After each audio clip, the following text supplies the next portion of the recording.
하나님께서 그리스도인들에게 주신 소중한 세 가지 보물이 있다면 저는 서슴지 않고 사도신경, 주기도문, 십계명이라 말씀드리겠습니다. 사도신경은 우리가 무엇을 믿는가라고 하는 질문에 대한 대답이라면, 주기도문은 우리는 무엇을 위해 기도하는가라고 하는 질문에 대한 대답이고, 십계명은 우리 그리스도인은 어떻게 살아가는 이들인가 라고 하는 질문에 대한 해답이라고 말씀드릴 수가 있겠습니다.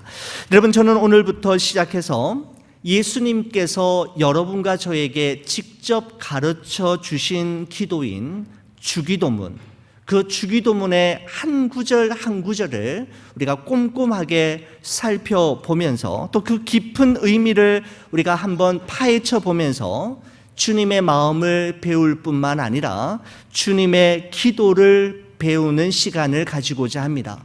코로나 바이러스의 팬데믹 현상으로 말미암아 모두가 두려움과 불안에 떨고 있는 이때에 이 두려움과 불안을 이기는 길이 기도에 있음에 우리가 기억할 때, 주기도문이야말로 이때 우리가 꼭 함께 다루고 우리가 함께 묵상해야 할 말씀임에 분명한 것 같습니다. 오늘은 그 첫 번째 시간으로서 예수님께서 제자들에게 왜 주기도문을 가르쳐 주시게 되었는지, 주기도문이 이 세상에 탄생하게 된 그 동기와 그 목적에 대해서 먼저 한번 살펴보고자 합니다. 여러분, 주기도문은 사복음서 가운데 마태복음과 누가복음에 기록되어 있는데, 마태복음에서는 6장에, 누가복음에서는 11장에 기록되어 있음을 우리가 확인할 수 있습니다. 자, 그러면 우리가 먼저 한번 살펴볼 구절이 있는데, 마태복음 6장에 여러분 메모지나 또 우리 주보를 잠깐 끼워 놓으시고요, 누가복음 11장 1절 말씀을 우리가 찾아서 한번 읽어보도록 하겠습니다. 자, 여러분 한번 성경책을 가지고 계시면은 한번 넘기셔서 한번 찾아보시면 좋겠습니다. 누가복음 11장 1절 말씀입니다. 여러분 찾으셨죠? 저와 함께 읽어보겠습니다.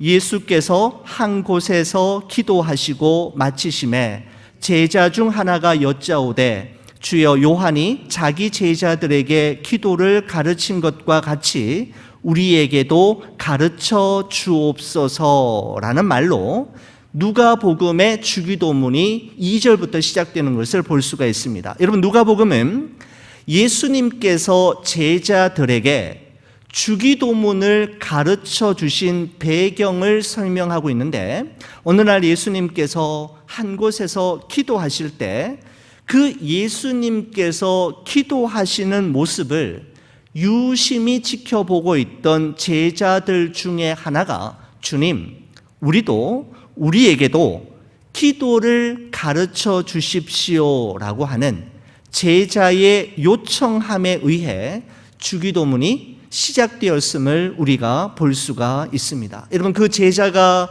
누구인지 성경은 그 제자의 이름을 구체적으로 설명하고 있지는 않지만, 한 가지 분명한 사실은 예수님께서 기도하시는 모습을 보면서 그 제자의 마음속에 나도 기도하고 싶다, 나도 예수님처럼 기도하고 싶다라고 하는 기도에 대한 열망이 불일 듯 일어났음에는 분명한 것 같습니다. 예수님께서 기도하시는 모습, 예수님의 기도는 제자들의 마음속에 나도 저렇게 기도하고 싶어, 나도 예수님처럼 기도했으면 좋겠다라고 하는 마음이 생겨나게 만들었을 뿐만 아니라, 그래, 나도 이제부터 기도해야지, 그래, 오늘부터 기도하는 거야 라고 하는 도전과 결단이 생겨나게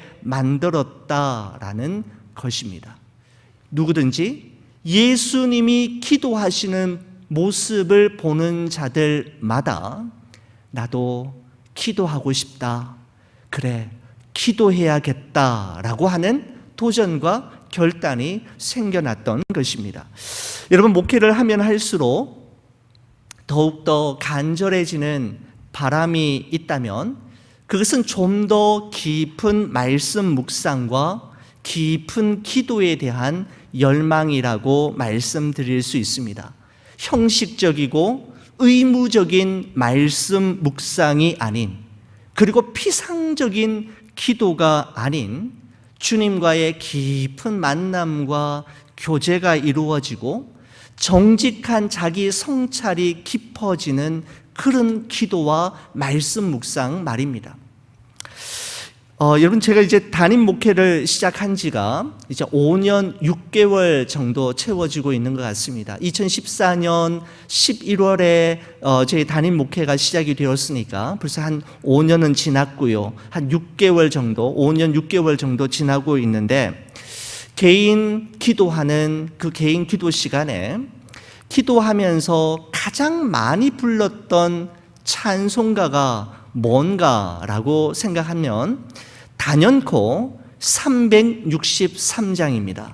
어떤 찬송 가사가 있느냐 하면 마르틴 루터가 지은 찬송가인데, 여러분 이런 가사를 가지고 있습니다. 내가 깊은 곳에서 주를 불러 아뢰니 주여 나의 간구를 들어주심 바라고 보좌 앞에 나가니 은혜 내려 주소서. 주가 죄를 살피면 누가 능히 서리요. 오직 주만 모든 죄 용서하여 주시니 주님 앞에 떨면서 용서하심 빕니다.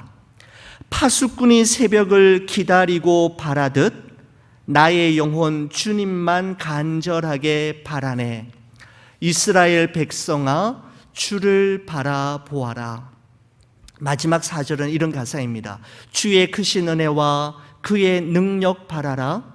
주의 깊은 은총에 우리 구원이 있으니 변함없는 주님만 믿고 기다릴지라 라고 하는 가사입니다. 마지막 소절인 변함없는 주님만 믿고 기다릴지라 라고 하는 이 소절만 한 10번 이상 크게 반복해서 부른 날들이 참으로 많이 있습니다. 여러분, 논어에 보면 임중도원이라고 하는 한자 성어가 있습니다. 무슨 말인가 하면 짐은 무겁고 갈 길은 멀다라고 하는 의미를 가지고 있습니다. 임중도원, 갈 길은, 짐은 무겁고 갈 길은 멀다.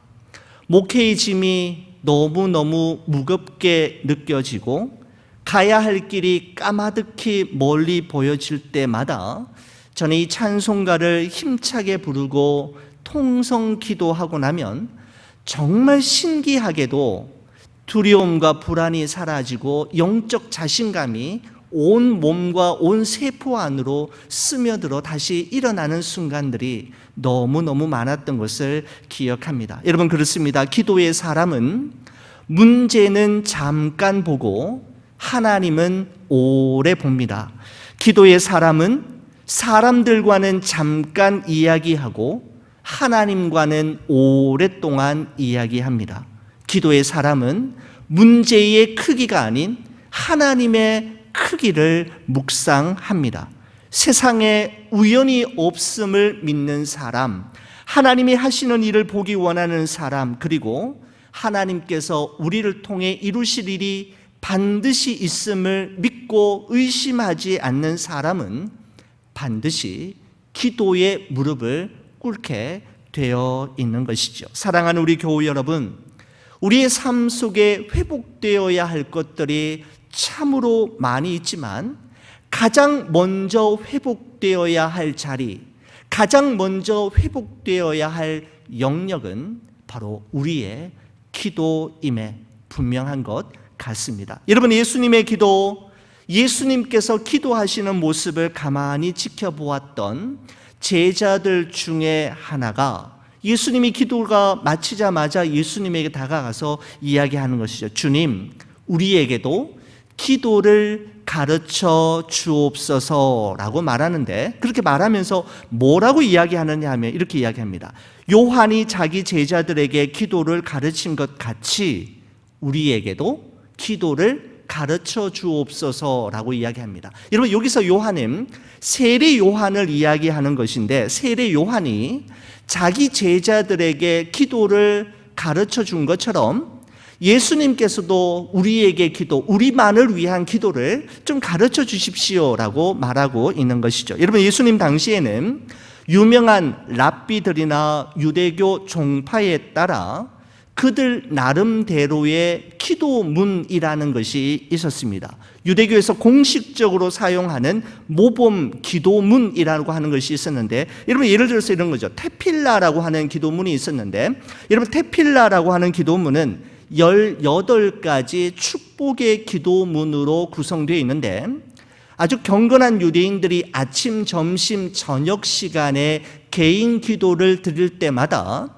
이 18가지의 축복 기도문인 테필라라고 하는 기도문을 읽어가면서 기도했다고 합니다. 카디시라고 하는 기도문도 있었는데, 이것은 유대교 회당에서 예배가 끝나고 나면 온 회중이 다 함께 낭송하는 짧은 기도 형태가 있었다고 합니다. 바로 공동 기도문과 같은 것입니다. 여러분, 옛날이나 지금이나 사람들은 모두 기도하기를 어려워합니다.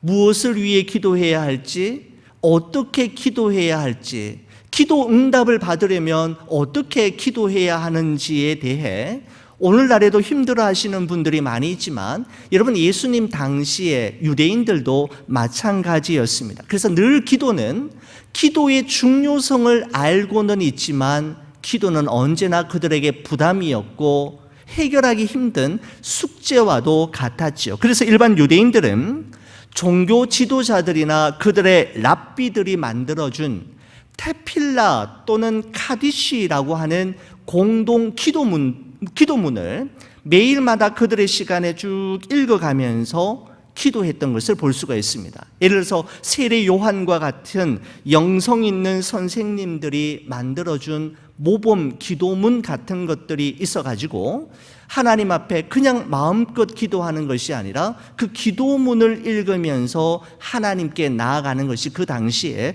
보통적인 모습이었습니다. 여러분, 이런 배경 속에서 제자들도 예수님에게 부탁하기를, 예수님, 우리들에게도 우리들만의 기도가 필요합니다. 그 기도를 가르쳐 주십시오라고 요청했던 것입니다. 여러분, 그렇다면 예수님 당시에 유대인들의 기도는 어떤 기도이었고, 또 그들의 기도에 무엇이 문제였기에 예수님께서는 주기도문이라고 하는 새로운 형태의 모범 기도문을 제자들에게 가르쳐 주셔야만 했던 걸까요? 여러분, 예수님께서 지적하신 유대인들이 그 당시에 드리고 있는 기도의 치명적인 잘못된 점은 두 가지였는데, 첫 번째는 외식하는 기도이었고, 두 번째는 중언부언하는 기도이었습니다. 자, 우리 다시 한번 우리 마태복음 6장의 말씀으로 돌아오셔서 5절과 6절의 말씀을 한번 보도록 하겠습니다. 5절과 6절, 마태복음 6장 5절과 6절입니다. 우리 같이 한번 읽어봅니다. 또 너희는 기도할 때에 외식하는 자와 같이 하지 말라. 그들은 사람에게 보이려고 회당과 큰 거리 어귀에 서서 기도하기를 좋아하느니라. 내가 진실로 너희에게 이르노니 그들은 자기 상을 이미 받았느니라.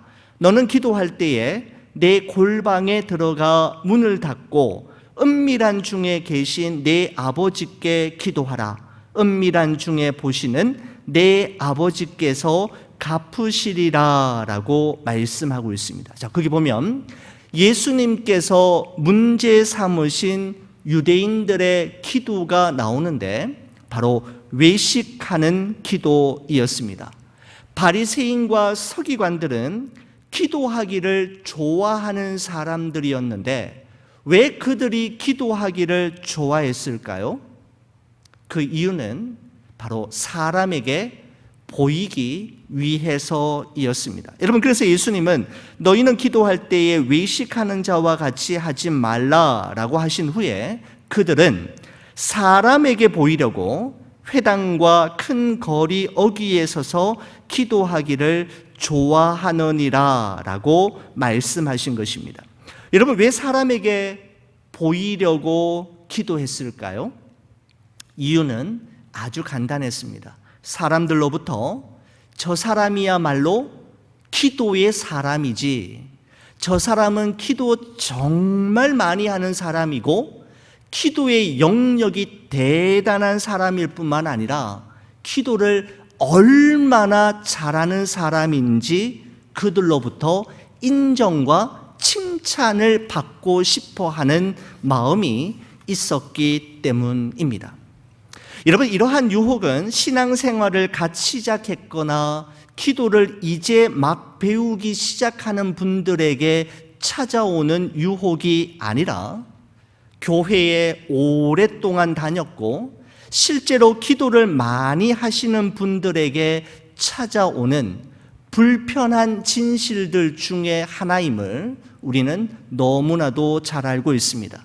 여러분, 기도를 하면 할수록 사람들에게 보이기 위한 기도에 대한 유혹이 강하고, 설교를 하면 할수록 사람들에게 인정받기 위한 설교에 대한 유혹이 얼마나 강한지를 우리는 잘 알고 있습니다. 바로 예수님이 지적하신 것이 바로 이 부분인 것입니다.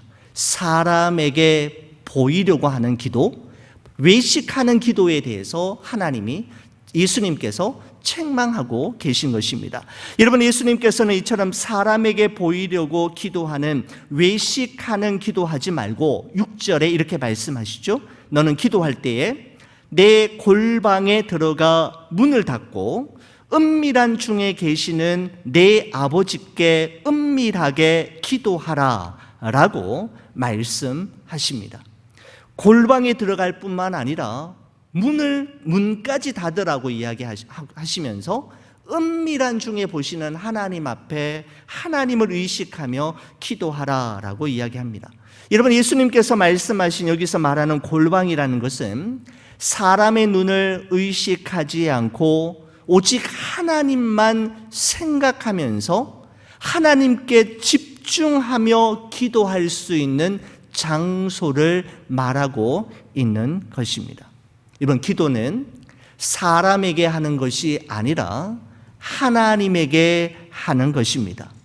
아무도 모르는 골방에서 기도해도, 2중 3중으로 문을 닫고 기도해도 은밀한 중에 우리의 기도를 들으시며 우리의 기도하는 모습을 귀하게 여기시는 그 하나님 한 분 바라보며 기도하는 그 기도의 사람을 하나님께서 결단코 모른 채 하시지 않는다라는 것이죠.